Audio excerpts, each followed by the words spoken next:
Assalamualaikum warahmatullahi wabarakatuh. Saya Rati Kamelia Ismiati dari kelas C12 dengan nomor NPM 101213139. Tujuan saya membuat video ini untuk memenuhi tugas mata kuliah Manajemen Pemasaran untuk tugas evaluasi akhir semester. Yang akan saya bahas kali ini adalah tentang simulasi analisis SWOT dengan tabel IFAS dan tabel EFAS. Selamat siang Pak, mohon maaf sebelumnya perkenalkan saya Desi Nursari dan rekan saya Rati Kamelia dan Rizky Fajar. Kami mahasiswa dari Universitas Teknologi Digital mau minta izin untuk melakukan wawancara tentang pemasaran di Yamaha ini. Boleh diperkenalkan dulu ini dengan Bapak siapa? Siap, selamat siang juga buat semuanya. Nama saya Roni Dadang Romansa. Saya di sini sebagai sakor, ya, sales koordinator. Terus saya punya bawahan ada 5 sales, ya, 5 sales, ya. Apalagi? Untuk profil usahanya seperti apa, Pak? Profil usaha di bidang otomotif, ya, bidang otomotif, bidang penjualan, ya. Ada lagi? Siapa pendiri Yamaha JG ini? Kalau yang punya Bapak Alek, ya. Kalau untuk pimpinan di Yamaha JG Kalau di Ciwastra tuh sebagai kepala cabang, pimpinan saya itu namanya Pak Priyatna, ya, jabatannya kepala cabang. Tahun berapa berdiri Yamaha JG Ciwastra ini? JG Ciwastra tahun 2005, tahun 2005 ya berdiri, ya. Untuk alamatnya ini alamat kantor di mana? Alamat JG Ciwastra, Jalan Ciwastra nomor 151. Namanya Yamaha JG Ciwastra. Untuk jumlah karyawannya ada? Jumlah karyawan kita total semua ada 30 karyawan. Ya.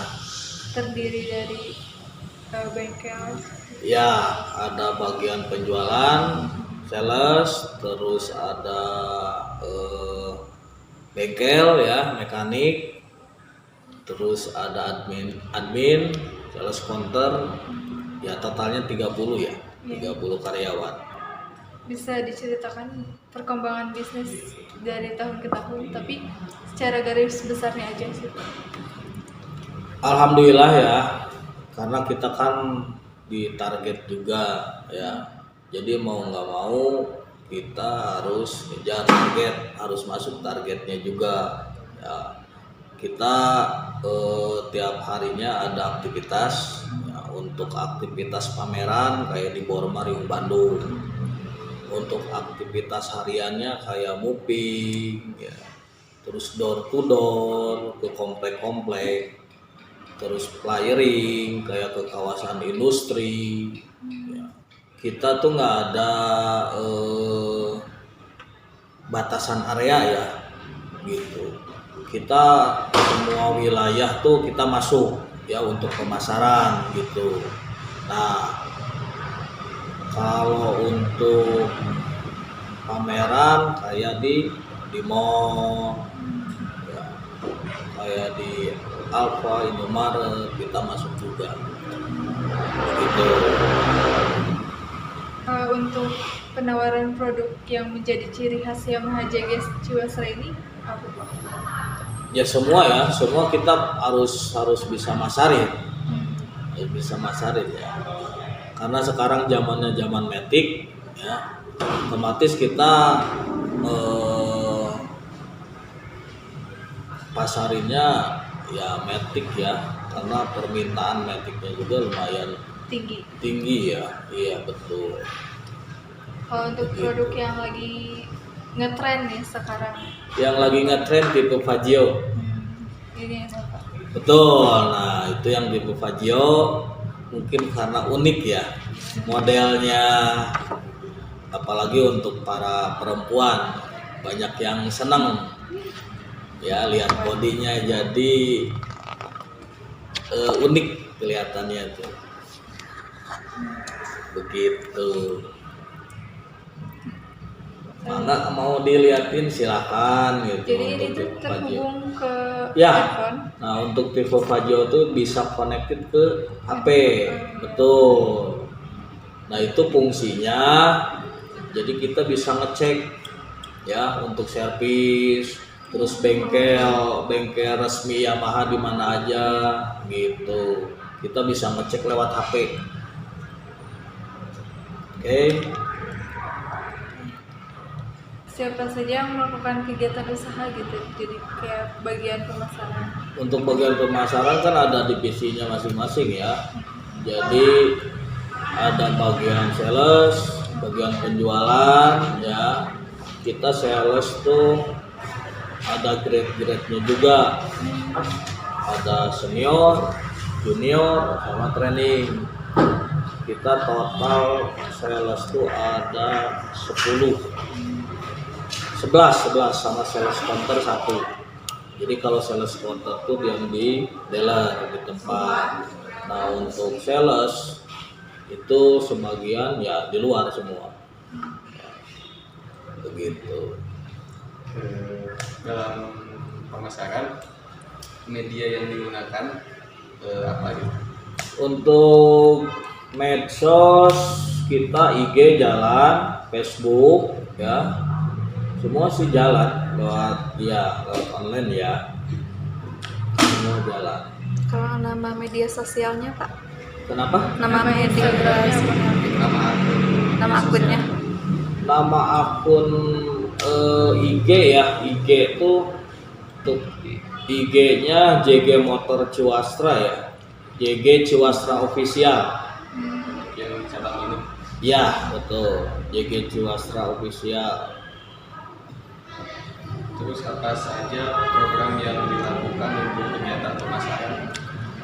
Untuk kegiatan pemasaran kita mempromosikan program-program ya untuk kredit kayak potongan tenor. Jadi kalau misalkan ngambil 3 tahun itu kan hitungannya 35 kali. Terus ada program potongan 4 kali cicilan di tipe-tipe tertentu ya. Begitu. Itu yang saya promosikan ke pemasaran ya. Ya. Terus apakah ada hambatan dalam kegiatan pemasaran tersebut? Kalau hambatan nggak ada ya, paling untuk proses kita kan kalau untuk proses kredit kita ada proses survei dulu ya. Nah, sebelum survei kita by checking data. Kalau nasabahnya blacklist, otomatis kan nggak bisa proses survei, kecuali yang bersih dari perbankan. Gitu ya. Kendalanya sih yang blacklist ya, nasabahnya yang blacklist. Jadi dipastikan nasabah nggak ada cicilan dimanapun Betul. selain di Yamaha ini. Ya, kendalanya sih paling itu ya untuk proses survei. Begitu. Terus dalam kegiatan pemasaran mungkin Bapak bisa menyebutkan prinsip keberhasilan dalam kegiatan pemasaran itu apa? Promosinya ya kita harus setiap hari ya, kita aktivitas. Kalau nggak ada aktivitas ya nggak akan berhasil ya. Makanya saya selalu menyampaikan ke bagian pemasaran, kita harus tetap ikhtiar, berusaha, dan saya yakin ya, usaha tidak akan mengkhianati hasil, begitu ya. Nah, selama ini kunci keberhasilan saya ya dari aktivitas. Ya. Tiap hari kita aktivitas. Kita nggak pernah libur, hari Minggu pun kita jalan. Tiap hari Minggu kita untuk aktivitas di pasar minggu Stadion GBLA. Setiap minggu saya standby di sana. Ya, untuk bagi-bagi brosur. Karena emang kita tiap hari harus ada aktivitas. Iya. Apalagi sekarang persaingan sangat ketat ya. Makanya kita tiap hari diadakan aktivitas. Gitu.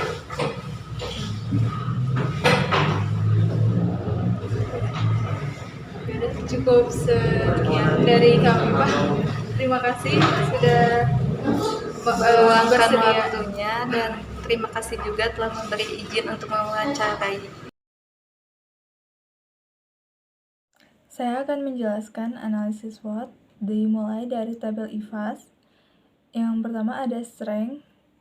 Saya sudah menganalisis ada 3. Yang pertama, pelayanan yang sangat ramah dengan bobot 0,3 dan ratingnya 5.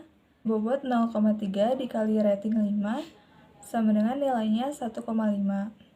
Kemudian yang kedua itu memiliki customer dan community manajemen melalui promosi yang intens dan intim dengan bobot 0,4, ratingnya 5 dan nilainya 2. Yang ketiga, unggul dalam kecepatan. Bobotnya 0,3, ratingnya 5, nilainya 1,5. Total bobot itu 1, total ratingnya 15, dan total nilainya 5. Kemudian weakness. Yang pertama itu produk yang terbatas sehingga konsumen tidak memiliki pilihan.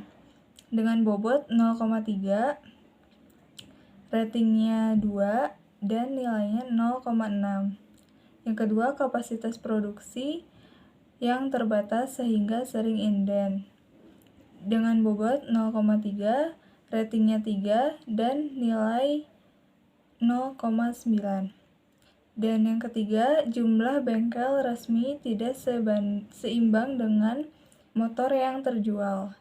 Dan bobotnya 0,4, ratingnya 3, nilainya 1,2. Dengan total bobot 1, ratingnya 8, dan total nilai 2,7. Kemudian tabel EVAS ada opportunity dan threats.